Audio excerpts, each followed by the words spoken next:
652-4378. Call my personal cell phone. I don't care. We'll put you on the air if you want to talk about it. Is Roger going to call? That scares me if he does. That scares me. Here's the other part about that, too. Talking about Roger. I didn't want to get into that part either. They made his crew leave the racetrack. Yeah. From what I understand, Roger wasn't even there when it went down. Right. The whole thing is just such a silly mess. It just looks really bad. Just looks really bad, and it's unfortunate that we can talk about Speedweek, and this is one of the things we're talking about. Yeah. We should be talking about the great racing. We should be talking about this and that, but we're talking about an official. He didn't get hit with a wrench or even get a fist in his face. He just got some words that upset him, and I'm sorry, I agree 100%. It's if you can't take a few words even as an official, that's sad. Right, and it's the official. We call him Bobby V. Is a great official. I mean, he's been around the game a long time. He knows what he's doing. And and I'm not trying to discredit him. Not at all. But this whole thing is just it's out of hand. It is. It's totally out of hand. I would expect something better than what happened from Bobby V. Well, as I would expect a better response from Gray Ferando. Right. I think probably they're trying to make an example out of the whole situation in the worst way. Well, and I think that mission has been accomplished because I think now from here on out, knowing that dude just got screwed for whatever, you're not going to see anybody. Nobody's going to be smart mouth and nobody's going to be nothing. Well, and that's when you're at this point of the game. This is the tail end of it. Here's the problem, though. Now you don't want to say anything, so you sit there and take it, and now you're more pissed off. Right. Where does that anger go? Right, on the racetrack. Onto the racetrack. Right. Head games, yeah. Absolutely. So I agree with you, Sam. That's a good point. That's absolutely ludicrous and not thinking anything through. Or you're going to get the guy that literally doesn't want to deal with it and turns around and walks away into his hauler, and then they're going to... Loads up and rolls. Now you lost the car in the series. Yeah. I mean, or how many other guys? That's the thing about racers. You don't want to lose these guys. Every car matters. Well, yeah. And you were talking about a guy that was leading the points, a top 5 driver. Every night, it's one of the guys that you're racing to beat for a win. And putting butts in the seat for you. Right. I mean, that overall deal, there was just something about that thing that when I heard about it, and I didn't jump to any conclusions. I talked to a lot of people. I did a lot of research, if you want to call it that. Well, if you want to call reading what's going on. Joey's post hit and my phone died. As all of ours did, yeah. Even mine. I mean, Sandy's. I mean, our phones just ignited. Going through, looking at Facebook, and I know that's not the best place to get your information, but you've got, everybody's got their trusted sources, people we talk to. Conversations, not just reading what people's opinions are. It looked really, really unprofessional. It looked really, really personal. Well, again, it really looked like they were trying to set an example, and he got the bad end of that stick. He did. That's the way I see it. Because I've seen at any track, at any given weekend, people getting mouthy with each other. I've seen it. I've been there. Again, if he got clocked in the face or something, I get it. But if there's a little push and Chevy, this and that, and there was no fist thrown, I don't see the problem. I mean, you want to talk about drivers that should have been suspended, that didn't. I mean, that's a whole other show. But look at what happened at Willamette Speedway last year at not the Wallabanger, but the Iron Giant race. I mean, you know what I'm talking about? I know exactly what you're talking about, and I'm not talking about that. I'm not even, but I'm saying that's the kind of stuff that warrants getting banned or suspended. Words with an official, I'm not. Yeah. I don't agree with it. Oh my! He's trying to get me beat up in the pits. Yeah, we're gonna. The only people gonna get beat up is me and Sam. Nobody's getting beat up. He's trying. When do we get to talk about our field trip? We will. We will talk about that. Oh God. Dom fell in love with sprint cars again. I did. God. He did. This whole thing we're talking about kind of goes back to the mess between the V13 and the 36 on the racetrack. Oh, God. Okay.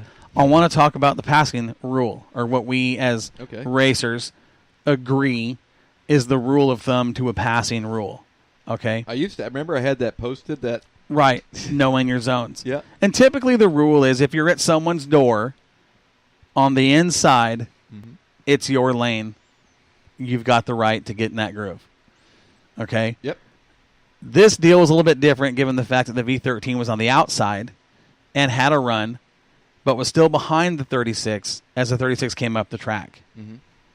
Okay, I've heard both people, and I've heard both sides. Someone saying, well, 36 should have lifted. Well, 13 should have lifted. Okay, first, my question is, as the leader, at the time of that deal, coming out of that turn, was the 36. Tell me why the 36 should lift. I don't know. Every line is his line. Right. As the leader. See, that's what I keep telling people, and they keep getting mad at me. Okay, this is just... I'm in front of you. I'll pick whatever line I want. Leave me alone. Absolutely. Absolutely. Now, your job as the guy in second is to obviously pass the guy. Yeah. Okay, but you can't do it running up on the outside between the edge of the track and the car coming up. That's going to create a mess. Yeah. Okay, now, you can say that was a bad slide job. First of all, it wasn't a slide job. It wasn't a slide job in any way, shape, or form. This whole thing, I think, watching, had the V13 just lifted a little bit, given the run that he had, probably would have completed the pass had he just lifted a little bit and got back on the throttle and dove to the inside. I think he could have really set up the 36. Knowing that he's a competitor, knowing that he's trying to get to that line, I can see both sides. I mean, I can see the argument for both drivers. Okay, my argument to this whole thing is as the leader, don't ever expect the leader to lift. Don't ever expect the leader to give you anything. They're the leader. Your job is to get by them. That's the way I always seen it. There's not really much to argue there. Yeah. Now, if the leader is on the inside and he knows you're there, which in this case 36 didn't know exactly where the V13 was, he knows you're there on a straightaway and runs you up to the wall, that's a whole different ballgame. This situation here, anybody who's been around racing long enough can see what happened. Unfortunately, it happened again with two of the best. Well, two of the hottest drivers around right now. Tomorrow's another race, and we'll see what happens. Right. And I think these guys, again, will work it out. But what's so funny? Nothing. I mean, you guys are. This is. They're kind of beating it up.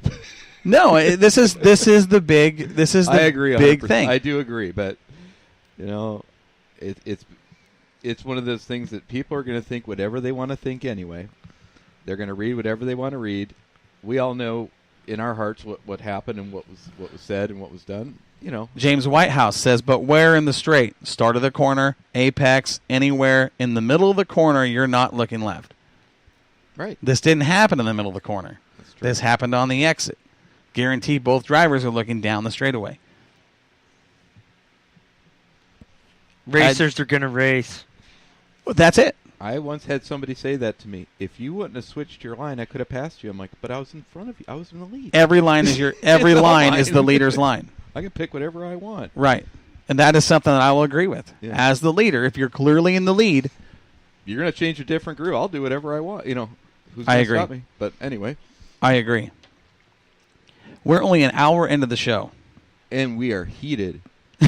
Yeah. It is hot in here. I got a fan on me. I'm good.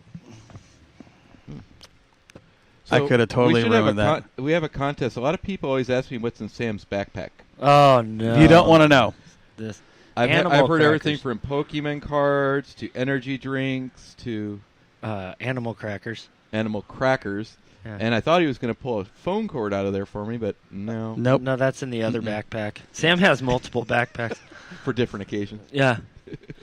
I love our listeners. No one wants to mess with me on the subject. Oh, no. With an exclamation point. JT.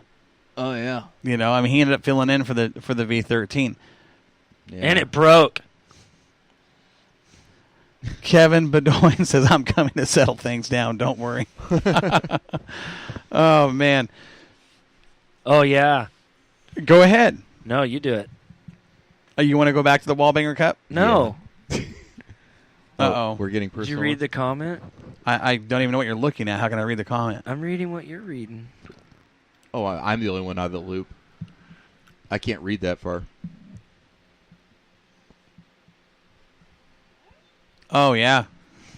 We can talk about that. Go ahead, Sam. No. Well, let me read. Talking about Joey Tanner getting the big win down at Coos Bay. Yeah. They went down there. There was a bounty put up. So Joey made his way down there with Casey Vitale in tow. They took the 3V down there, and Tanner gets his 5th win of the year. What I don't even know what that race paid, but or how much the bounty was. But I mean, he's now has wins at Willamette, Cottage Grove, and Coos Bay. Yeah. And how many different cars? 3 different cars. Yeah. The 111, 3 wins in the 1. Or he won in the 35. He won in the 16. He's won in the 111 a couple times. He got 5 wins. Yeah. Hey, talk about a now. Here's a guy who's got a good season going.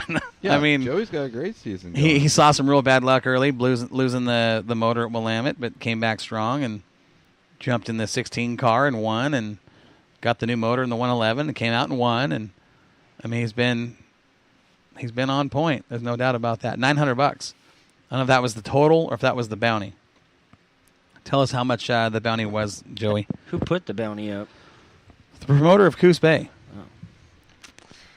I didn't hear that in all of it. Yeah, it was. I don't know, it really wasn't publicized. I mean, too big. Very little. You know, yeah. not like it should have been. If you want to draw cars and you're putting bounty money up, you better be all over.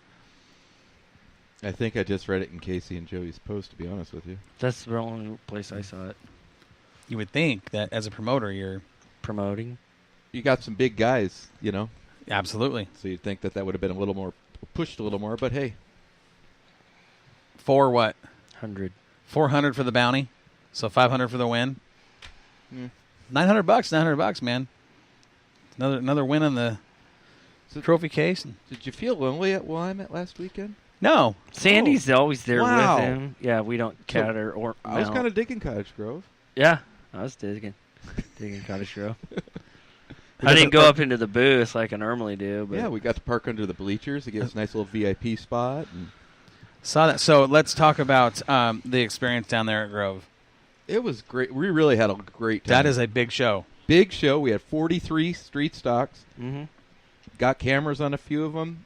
Had some really good racing. Really good racing. I mean, very impressive stuff that I just wasn't used to seeing. Just guys really pushing it a lot further than even like we see at Willamette. It was definitely you could see a race. Well, that racetrack physically is completely opposite of what Willamette is. It's short. It's round. It's got them high banks. I mean, cliffs. Oh yeah, Those are banks right there at Cottage Grove. Now watching the videos that Sam put together, looking at the racetrack, it looked like there was 2 different lines. There was one that was smooth and slick on the bottom and a little rough and tacky up on the top. I watched so many guys try both. They tried up high. They tried down, all by trial and error. Guys that usually don't race there. It was really a neat night of racing, I can tell you. I was a little disappointed. You know, Justin got through his heat and went right past the scale and went right back to his pit. I want to bring that up, too, because In the B main qualifier, yeah. Yeah. So I talked with Justin about that. You know, I said, what the heck happened? You know, I mean, issue, you didn't go to the scale. Automatic DQ, there's no question. I mean, that's the rules. Because he had been scaled like 2 or 3, I think 2 times before that B main. So talking with him, and I can understand where the confusion would come from. Yeah. When they say that we're going to scale the top was a 4 or 5 after the feature. Okay. I myself don't consider the B mains a feature event. Okay, it's not the feature.